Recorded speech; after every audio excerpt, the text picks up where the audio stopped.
Have you ever been caught off guard by your own reaction? Maybe it was something small, a missed call, a snide comment, someone cutting in line, and suddenly, you felt that familiar heat rising. You weren't planning to get upset. You didn't want to snap. But there it was, like a flame catching fire in dry grass.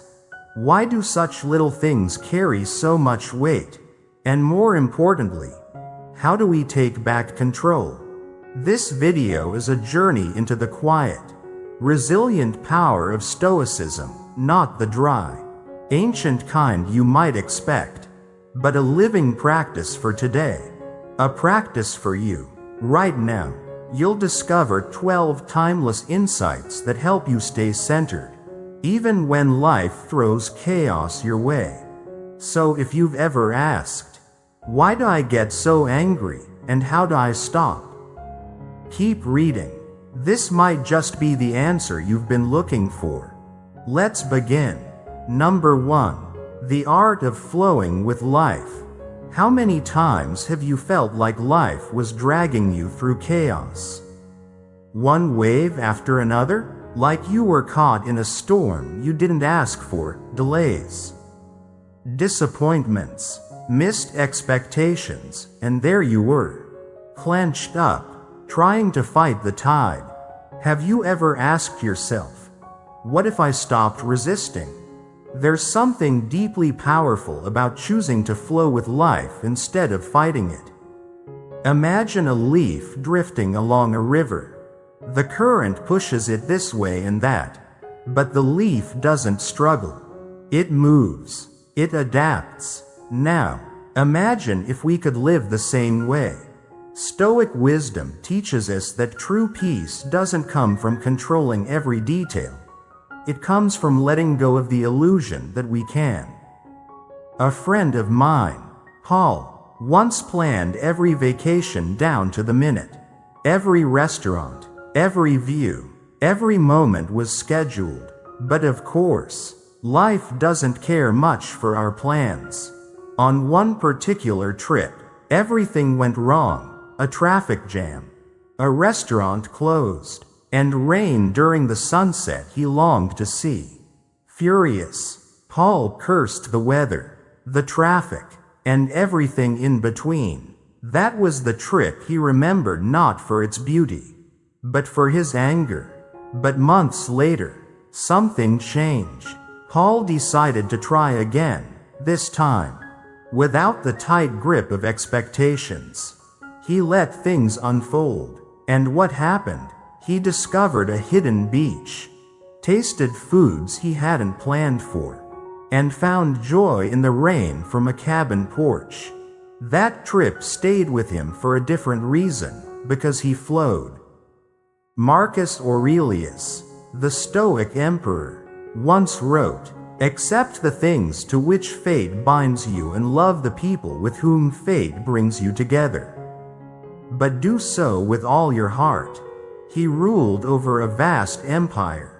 Yet he chose to rule himself first. The chaos around him didn't define him, his response did. Let's bring it closer to home. Picture this. You're in a grocery store after a long day. All you want is to pay and get home. But the person ahead has an item with no barcode. The line halts. Minutes crawl. You feel your chest tighten. Your jaw clench. You could sigh loudly or mutter under your breath. But ask yourself, what would that change? Is it worth the peace you'll lose? Now, consider another way. You pause. You check your messages. You take a breath. Maybe you even smile. The delay passes. And so does your frustration. That's what it means to flow. How do we practice this? Start by asking in difficult moments, what can I learn from this? This simple Stoic exercise trains the mind to see challenge as opportunity. Another practice, improvisation. Like a musician who keeps playing even when a string breaks. You too can adjust without collapsing. Rained out picnic? Find shelter and enjoy a quiet coffee instead. Flowing with life isn't giving up, it's engaging with life from a calmer, wiser place. When we let go of control, we gain clarity. When we stop resisting, we start living. So the next time life shifts your plans, take a breath, remind yourself, this is not happening to me. This is just happening. And you, my friend, have the power to choose your response. Number 2. Put down the pointing finger. Have you ever noticed how easy it is to criticize others? That driver who cut you off, the coworker who missed a deadline, or the cashier moving a bit too slowly. How often do you find yourself pointing a mental finger at the world? Whispering, "What's wrong with everyone?" It feels so natural, almost satisfying, to find fault in others. But here's the truth, it's also exhausting. Imagine walking through life with an invisible backpack, and every time you judge someone, you pick up a stone and toss it in. At first, it seems harmless, but over time, that backpack becomes unbearably heavy. You're not just judging others, you're carrying the weight of that judgment everywhere you go. Seneca, one of the great Stoic thinkers, said it simply, "It's not events that disturb people, but their judgments about them." What does that mean? That most of the time, it's not what happens that causes our anger, it's how we choose to interpret it. The moment we assign blame, we trigger our own frustration. Let me share a simple scenario. You're in line at a coffee shop, and the person in front of you is taking forever to order. You start fuming. Why are they so slow? Don't they realize people are waiting? But what if you stopped for a moment and asked, "What don't I know about this person?" Maybe they're ordering for a sick loved one. Maybe they're nervous. Suddenly, your judgment softens. Your anger fades. This is the heart of Stoic practice, shifting perspective. It's not about pretending bad behavior is okay. It's about recognizing that our peace is too precious to give away for every little irritation. Another powerful Stoic exercise is to reflect on your own blind spots. How often have you been the one running late, saying the wrong thing, making a mistake? When we're honest with ourselves, we realize we're not so different from the people we judge. A friend once told me about a coworker who was always late to meetings. Every time, he'd grumble, get irritated, and even confront her, until one day, he found out she was caring for her aging mother every morning. That single insight changed everything. He stopped judging and started offering support. Here's a question worth asking. What if we put down that foam finger? The one always pointing out mistakes? What if we turned it inward? Not to blame ourselves, but to reflect, to grow? The truth is, judgment isolates us. It builds walls, but understanding connects us. It softens those edges of resentment, and over time, it brings a deep sense of peace. So, how do you start putting down the pointing finger? First, pause. Every time you're about to judge, ask yourself, what might I be missing? Second, practice empathy. Try to find at least one good thing about the person or situation. This isn't about being naive. It's about training your mind to seek understanding instead of blame. And lastly, remember, your peace matters. Carrying judgment, like carrying stones, only weighs you down, but letting go, that's freedom. As the Stoics would remind us, The only thing truly within our control is our own mind. You can't change others, but you can choose how you see them, and that choice can change everything. So next time you feel that judgment rising, take a breath, let go, and put down the pointing finger. Number 3. Their anger is not your burden. Have you ever walked away from a conversation feeling like someone just handed you a load of negativity? Maybe it was a sarcastic comment, a harsh tone, or an unprovoked attack. You didn't ask for it, but suddenly, you're carrying their anger like it belongs to you. Why does it stick? And more importantly, how do you let it go? Here's something the Stoics understood deeply. What others feel, say, or project is often more about them than it is about you. Epictetus once said, "It's not what happens to you, but how you react to it that matters." When someone lashes out, it's easy to take it personally.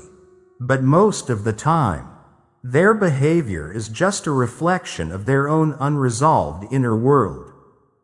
Picture this. You've had a great day. You're feeling proud. Maybe you accomplished something meaningful and want to share it with someone close to you. But instead of support, you're met with a dismissive remark or subtle jab. It hurts. Naturally, you start replaying the moment, wondering why they said that. But here's a thought. What if it had nothing to do with you? Their anger, envy, or sarcasm may come from their own insecurities, their stress, or even a deep dissatisfaction with their own lives. The Stoic approach is not to ignore these moments, but to examine them with calm curiosity. Why is this upsetting me?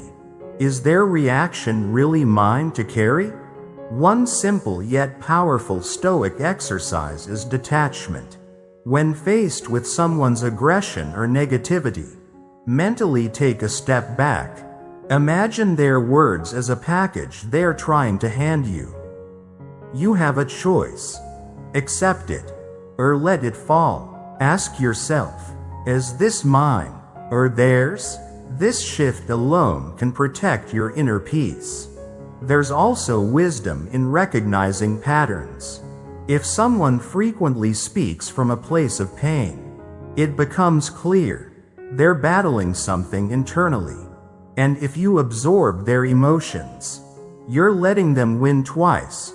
First by hurting you, and second by letting it shape your day. Let me share a personal story. A man once told me about his father, who often made belittling comments, especially when the son shared his achievements. For years, he felt hurt and resentful, questioning what he had done wrong. But over time, he saw the truth. His father wasn't attacking him, he was projecting his own feelings of inadequacy. That realization changed everything. The words didn't stop, but the pain did. Why? Because the burden was no longer his to carry. It's not always easy, especially when the anger comes from someone close. But the key is clarity. Clarity to see that someone else's emotional storm doesn't have to drench your peace. And with that clarity comes compassion, not just for them, but for yourself. So, what can you do when you feel someone's anger creeping into your space? First, pause. Don't react. Breathe. Second, remind yourself, this isn't about me. Third, reinforce your self-worth. Think of 2 things you've done recently that you're proud of. Remind yourself of your progress, your effort, your value. As Marcus Aurelius reminded us, when you arise in the morning, think of what a privilege it is to be alive, to think, to enjoy, to love. Don't let someone else's words steal that privilege. Their anger is not your burden. It never was. Let it stay with them. and keep walking. Number 4. Nobody is perfect, not even you.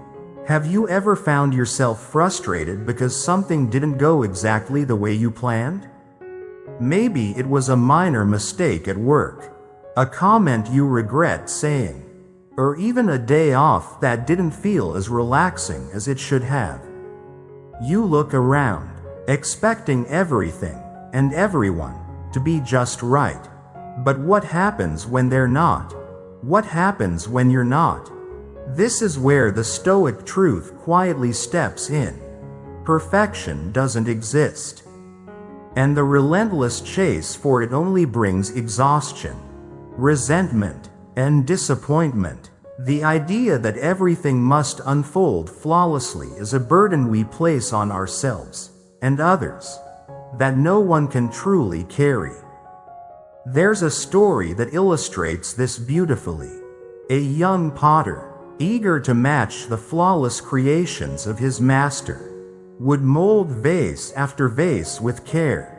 But every time he spotted the tiniest imperfection, a crooked line, a tiny air bubble, he would smash it and start again. One day, after breaking yet another piece, he turned to his teacher in frustration and asked, "How do you make yours so perfect?" The master simply showed him an old vase, cracked along the rim, and said, "This was my first. I thought it was ruined. But someone saw its beauty and bought it." Perfection isn't the goal. Art is learning to work with the clay, not against it. This lesson applies to more than pottery. In life, we are the potter, the wheel, and the clay.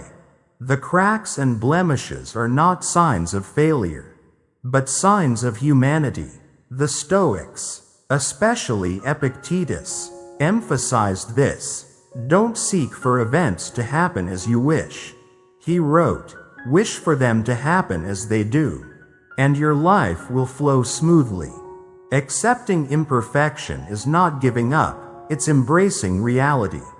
Think of the last time someone disappointed you. Maybe a friend didn't return a call, or a colleague made a mistake.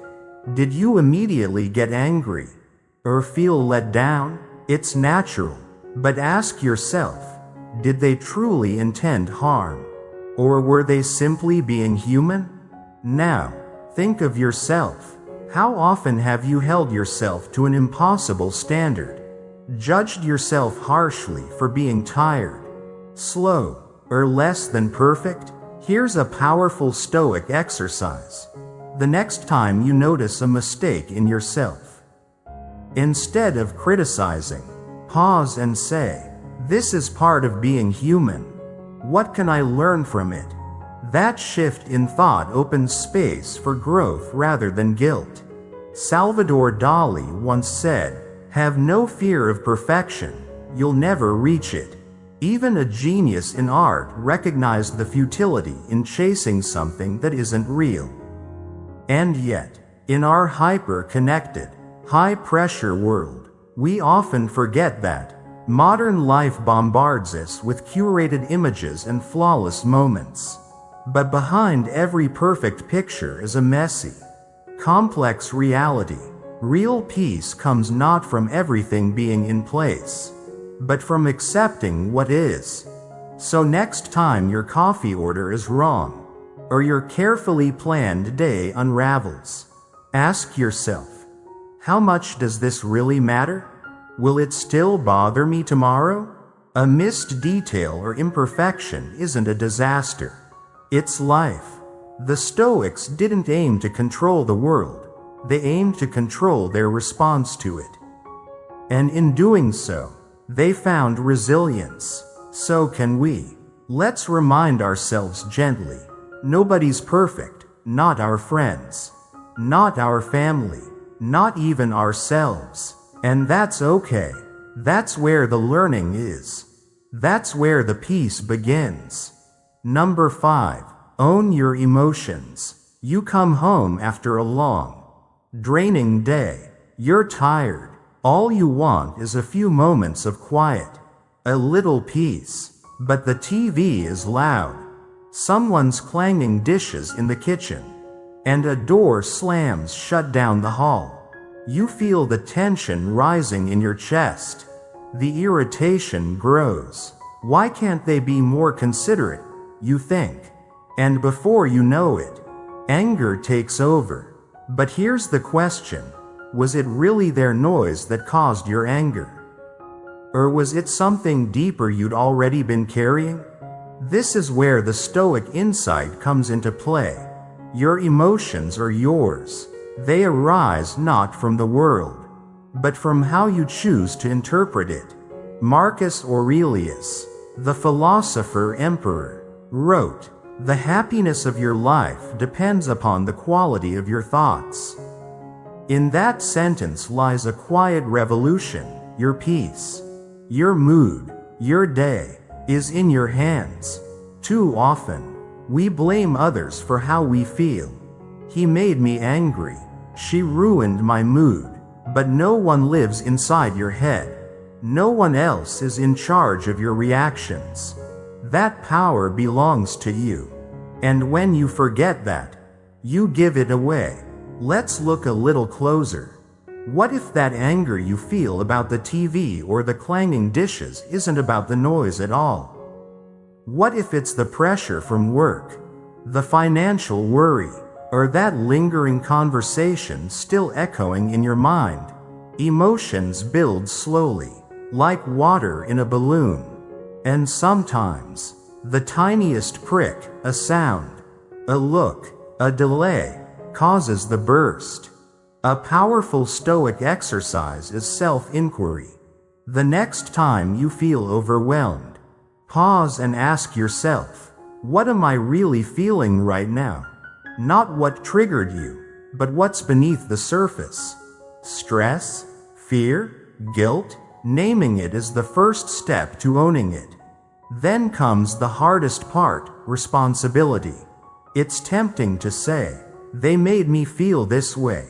But real strength is in saying, I felt this way because I chose to react this way. That shift changes everything. You're no longer a victim of your surroundings. You're the one steering the ship. Let's say someone shows up late to a meeting. Your first reaction is frustration. But what if, instead of stewing in irritation, you say, I chose to wait. I can choose how I feel about it. That's not denial. That's power. Another practice? The 5-breath pause. When you feel emotion bubbling up, anger, sadness, anxiety, stop, close your eyes, and take 5 slow, deep breaths. That moment creates space between the event and your reaction. In that space, you regain control. The Stoics never said you shouldn't feel. They weren't robots. They believed deeply in acknowledging emotion, but not being ruled by it. Emotions are natural, but they should be messengers, not masters. So, are you going to keep giving your peace away to every passing frustration? Or are you ready to own your emotions? And with them, your life? Remember this. Your thoughts shape your reality. Own them, shape them, and let your inner calm be the one thing no one else can take away. Number 6. Don't act on your first impulse. We've all had those moments. Someone says something that cuts deep or rubs you the wrong way. And before your brain can catch up, your mouth responds. The words fly out, sharp, defensive, emotional, and then, almost immediately, regret follows. Have you ever asked yourself afterward, why did I say that? Acting on impulse can feel natural, even necessary in the heat of the moment. But the Stoics warned us about this exact trap. Seneca, one of the great Roman Stoics, put it simply, the best remedy for anger is delay. Why? Because anger, like fire, flares hot and fast, but it also dies out if you give it time. Picture a work meeting. You've spent days preparing a proposal, and just as you begin, someone interrupts with, "We tried this before, it didn't work." The sting hits. Your ego wants to snap back. You might be tempted to blurt, "That's because you didn't do it right." But pause for a second. What would that accomplish? That one moment, between stimulus and response, is where your power lives. The Stoics believed that mastery over the self begins with mastery over reaction. The first thought that comes to mind is instinctive. The second is reflective. Which one do you want shaping your life? A practical Stoic exercise is the zoom out technique. When something triggers you, visualize yourself from above, like a drone watching the situation unfold. You're just one small person in a room, reacting to a sentence. From that elevated view, ask yourself, is this worth the energy? How would I look responding in anger? This shift in perspective can instantly cool the fire. Another simple but powerful tool is counting backwards, 10 to 1. Do it slowly, in your mind, before you act. It's not childish, it's strategic. That pause lets your rational mind return, giving you time to decide, not just react. Sometimes, it helps to engage your senses. The 5-object challenge is another grounding method. Look around the room and name 5 specific items. A book on the table, a red mug, a lamp, a jacket, a pen. This anchors you in the present moment and distances you from the emotional charge. The truth is, your first impulse is rarely the wisest. It's driven by emotion, not reflection, and once it's acted upon, it can't be taken back. Words spoken in anger leave marks. Emails sent in frustration carry a weight. So, ask yourself, how many past regrets came from moments when you didn't pause? Choosing not to react immediately isn't weakness. It's discipline. It's clarity. It's choosing peace over power, understanding over victory, and often, the most powerful move is no move at all. Marcus Aurelius wrote, "You have power over your mind, not outside events." Realize this, and you will find strength. Your thoughts don't have to control you. You can observe them, let them settle, and then choose your response.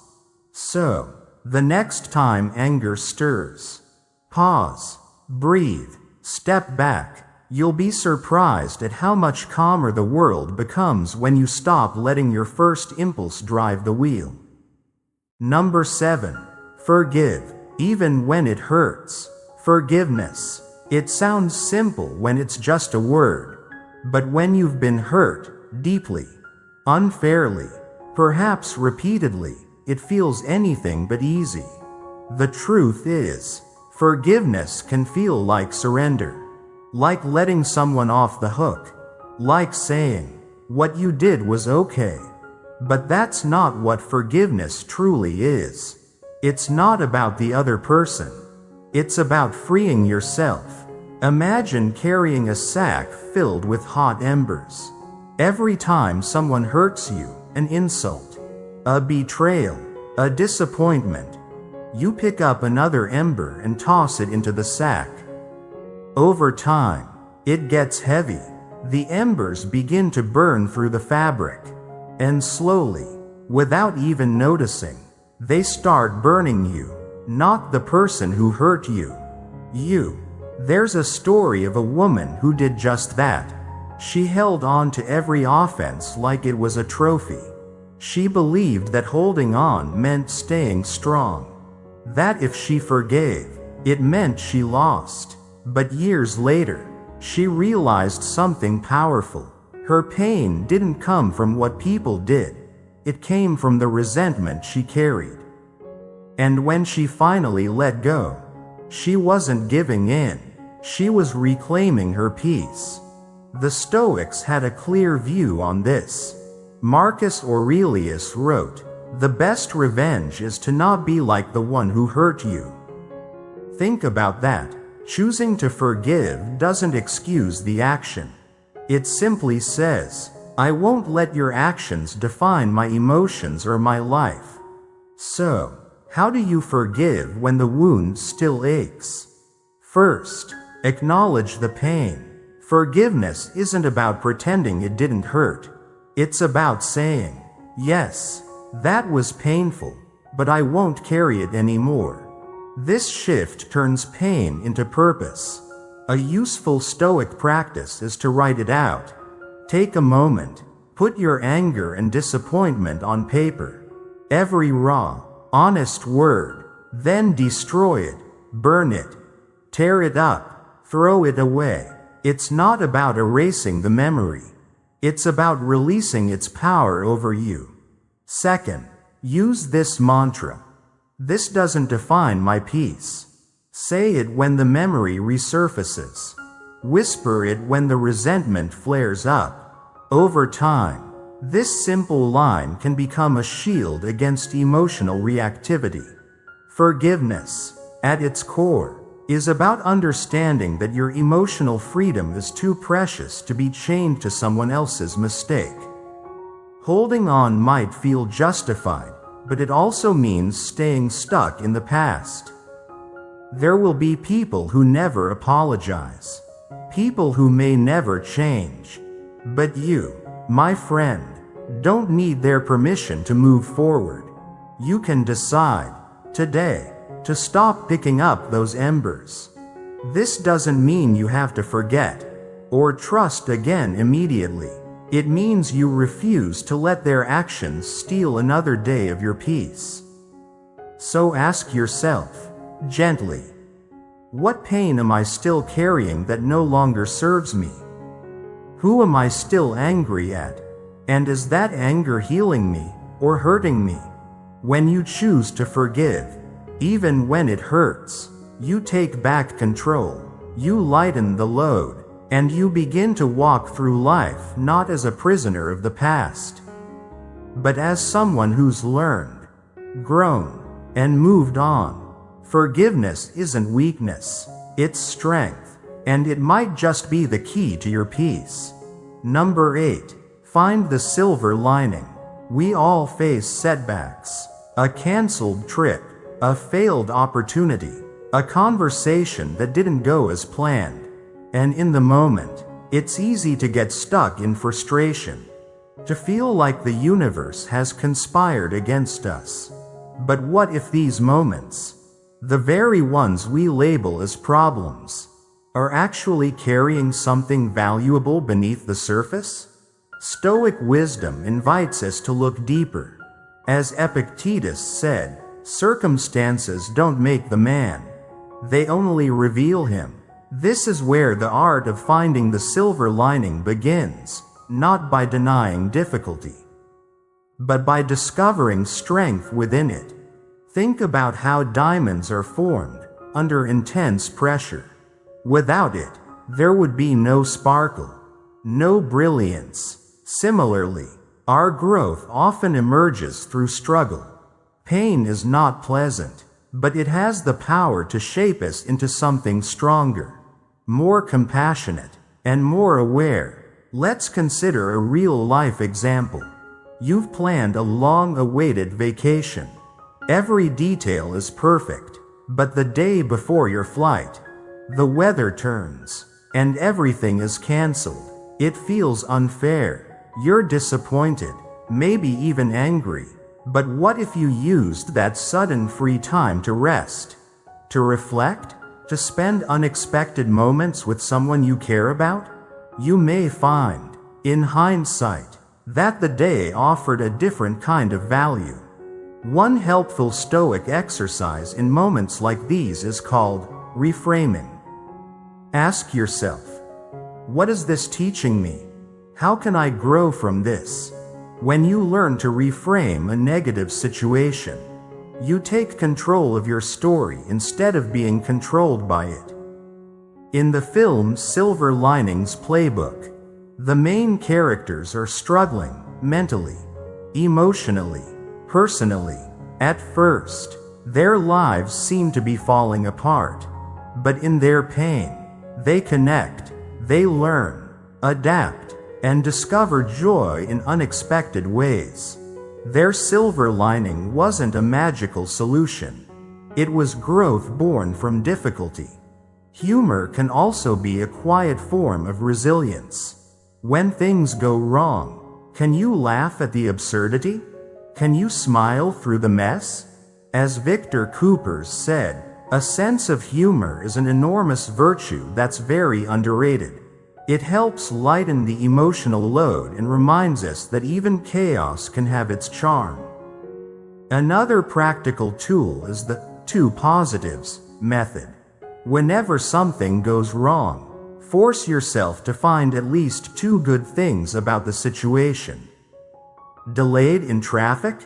Maybe it's a chance to listen to that podcast you've been meaning to hear. Forgot your lunch? Maybe it's an opportunity to try something new nearby. These small shifts build mental muscle. Remember, finding the silver lining doesn't mean pretending everything is okay. It means choosing not to stay stuck in what went wrong.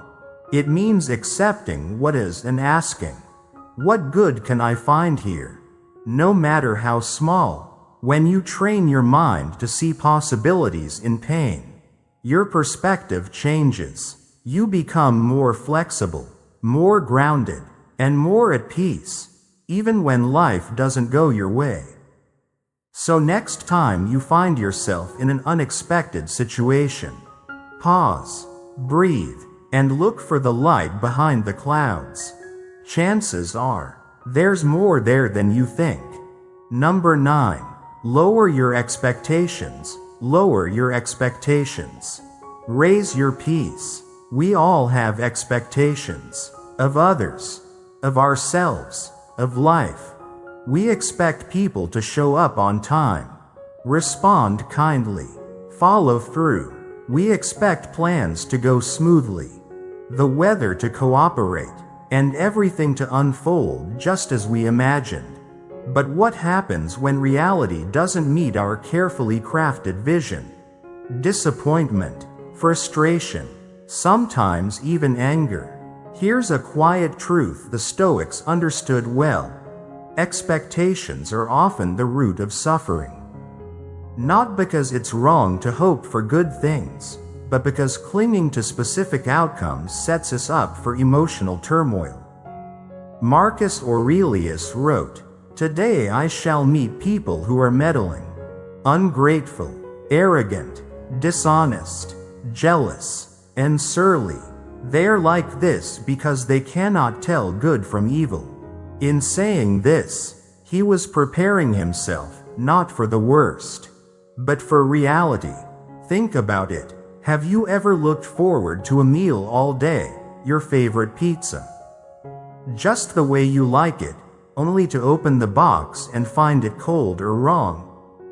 That moment of irritation comes not from the pizza itself, but from the broken expectation. The same applies to people. We expect them to behave a certain way, and when they don't, we feel let down. But here's the insight. The world doesn't owe us our preferences. The more rigid our expectations, the more fragile our peace. So how do we change this? Start with a powerful Stoic exercise, negative visualization. Before entering any situation, ask yourself, what if things don't go as planned? What if my friend cancels? What if the line is long? What if the presentation flops? This isn't pessimism, it's preparation. And it softens the blow if things don't go perfectly. Next, practice shrinking your zone of expectation. Instead of expecting everything to align, expect that some things won't and that you'll adapt. Go into events with flexible thinking. For example, rather than thinking, "This dinner must be perfect," try, "Whatever happens, I'll enjoy the company and the moment." This subtle shift creates room for joy, even when the situation is messy. A friend once told me about planning a birthday hike. He organized everything: food, route, playlist, only for half his friends to show up late, and the others to cancel. At first, he was furious, but as he sat under the trees, listening to the sounds of nature alone, he realized something. The day was still beautiful, just different from what he expected. And sometimes, different can be enough.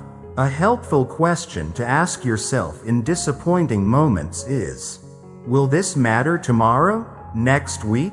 Often, the answer is no. That wrong pizza or late friend is just a passing cloud, not a permanent storm. When you lower your expectations, you're not giving up on joy, you're making space for it. Because joy doesn't always arrive in the package we anticipate. It often slips in quietly, through a change of plans, an unexpected conversation, or a moment of stillness. So the next time your plans unravel, take a breath. Instead of clinging to how things should be, ask yourself, how can I embrace what is? You might find that peace was there all along, just waiting for you to let go. Lower your expectations, raise your peace, and in doing so, you'll gain something far more enduring than control. You'll gain clarity, resilience, and freedom. Number 10. Be your best friend, not your worst critic. Imagine having someone follow you around all day, whispering criticisms into your ear. "You should have done better. Why are you always like this? That wasn't good enough." Now imagine that voice as your own. How many of us speak to ourselves in ways we would never speak to a friend? In the quiet moments, when you make a mistake, when things don't go as planned, your inner voice can either build you up or break you down. And too often, it chooses the latter. But here's the truth. You are with yourself every single moment of your life. If that relationship is filled with self-judgment, it becomes an invisible weight you carry everywhere. The Stoics understood this well. Seneca wrote, "He who is brave is free." And part of that bravery is being kind to yourself when your instinct is to tear yourself apart. True freedom comes not just from resisting anger toward others, but from releasing self-directed cruelty. Let's think practically. You mess up a presentation. Your first impulse might be to call yourself a failure. But pause for a moment. What if you spoke to yourself the way you'd speak to a close friend? That was tough, yes, but you did your best. You can improve next time. One version fuels shame, the other fuels growth. A helpful Stoic exercise is this. Whenever you catch yourself in harsh self-talk, ask, would I say this to someone I love? If the answer is no, it's a sign to reframe. Speak with compassion, not condemnation. Your mind is like a glass of clear water. Every harsh word you tell yourself is like a drop of black ink. Over time, the water darkens, becomes murky, heavy, but every kind word, a moment of encouragement, a small self-recognition, clears the water again. There's a psychological truth here too. Studies by Dr. Kristin Neff on self-compassion show that those who treat themselves with kindness are not only more resilient, but also less likely to suffer from anxiety and depression. When you are your own ally, you give yourself the strength to face life's challenges. Try this. At the end of each day, write down one small thing you did well. It doesn't have to be dramatic. Maybe you held your temper in traffic. Maybe you finished something you've been avoiding. Acknowledge it.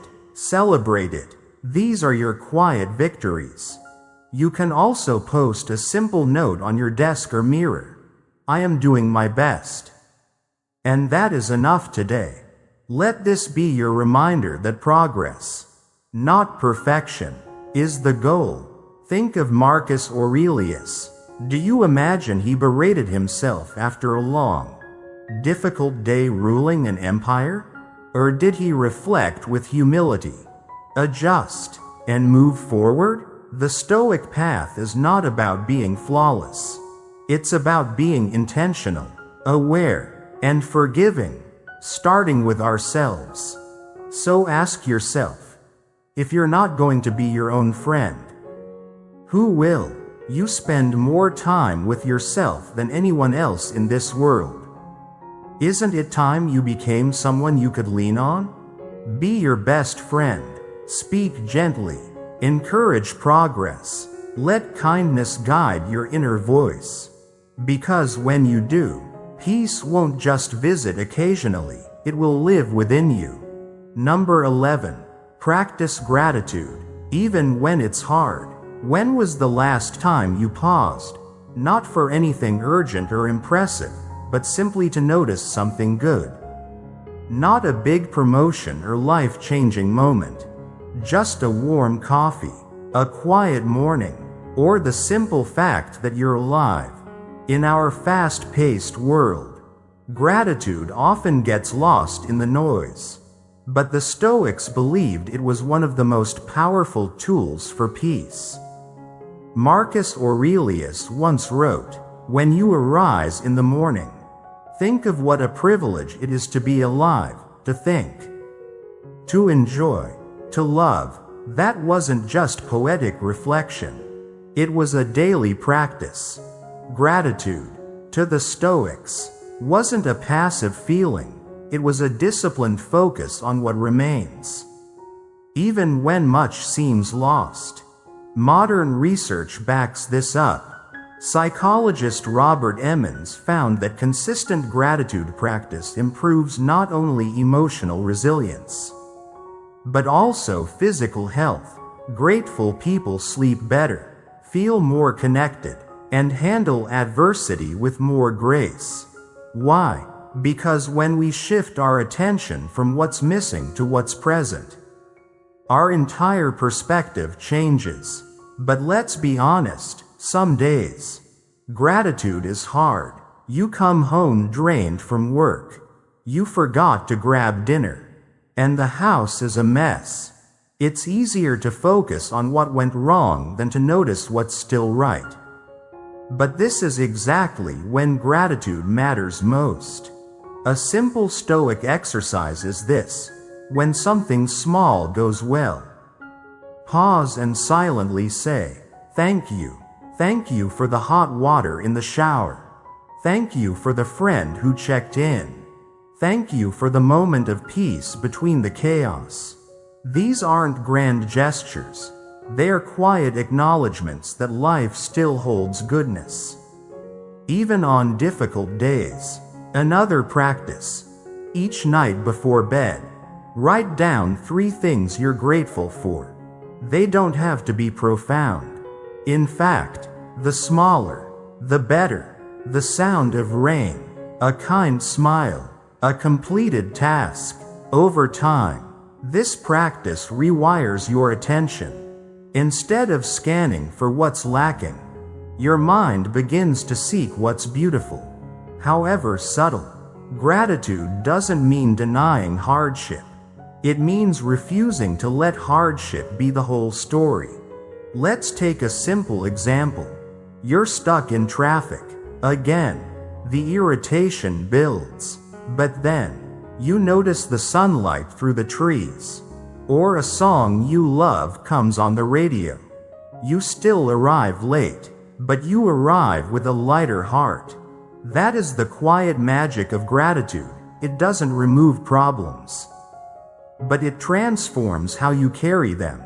When life feels overwhelming, gratitude is a return to center.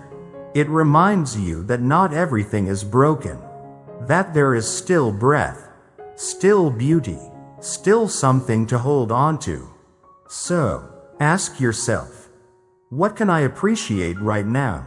Even if today has been hard? Who or what brought light into my day? Even briefly? Gratitude isn't a luxury, it's a discipline. And like any discipline, it grows stronger with practice. One breath, one thanks, one small moment at a time. Make gratitude your daily companion.